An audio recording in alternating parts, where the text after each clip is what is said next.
ఇప్పుడు ఐబొమ్మ రవిని అరెస్ట్ చేశారు కదా, మీ స్పందన ఏంటి? అదే అరెస్ట్ చేశారు, అది చేసిన తప్పే గాని చాలా మందికి ఇన్స్పైర్ అయ్యాడు బ్రో. ఇన్స్పైర్ అయ్యాడు కానీ తప్పు అనేది మీరు ఎలాగంటున్నారో నాకు అర్థం కావట్లేదు. అంటే డైరెక్టర్లు ఎంతో కష్టపడి ఎన్నో సంవత్సరాలని వాళ్ళ డ్రీమ్ సక్సెస్ చేసుకొని ఇలా సినిమా తీస్తే ఇలా పైరసీగా చేయడం, తను చేయడం తప్ప రాంగా? పైరసీగా చేయడం తప్పే కానీ బ్రో, వాళ్ళ టికెట్ ఏంటో 1000-1200 టికెట్ రేట్ పెడితే మరి మిడిల్ క్లాస్ వాళ్ళు ఎలా సర్వే అవ్వాలి బ్రో? వెళ్ళాలి కదా. ఓకే బ్రో, సర్వే అవుతారు. బట్ ఏంటంటే మనం అందరం మీడియాకి తెలియజేయాలన్నమాట. టికెట్ల రేట్లు అంత ఉండడం వల్ల మేము చూడలేకపోతున్నాం. సో ఇలాంటి వెబ్సైట్లు రావడం వల్ల మేము వీటిని ఫాలో అవుతున్నాము. Hi bro. ఐబొమ్మ రవిని అరెస్ట్ చేశారు కదా, మీ స్పందన ఏంటి? అంటే తప్ప రాంగా? తప్పే కదా. తప్పేనా అంటే ఏ విధంగా తప్పు అంటున్నారు? ఐబొమ్మ అయితే కనుక వచ్చిన కొత్తలో డేటా ఆన్ చేసుకొని చూస్తూ ఉండేవాళ్ళు.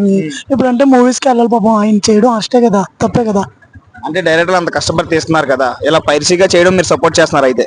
పైరసీ అంటే మాలాంటి వాళ్ళకి కొద్దిగా పర్లేదు బ్రో.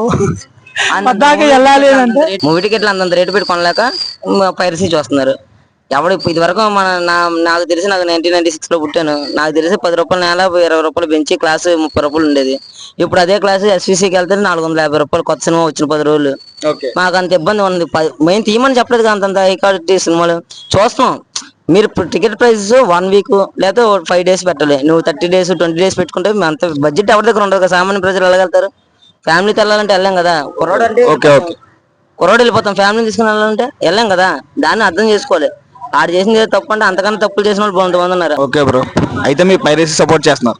పైరసీని సపోర్ట్ చేయట్లా, మనిషిని సపోర్ట్ చేస్తున్నాం. ఆడు చేసేది తప్పు కాదు, ఆడు వర్షం ప్రకారం ఆడు తప్పు అనుకో, మన వర్షం ప్రకారం మన రైట్. అంతకన్నా చేసిన వాళ్ళు ఉన్నారు కదా, వాళ్ళని చేయలేకుండా ఇన్నేం చేద్దాం కదా.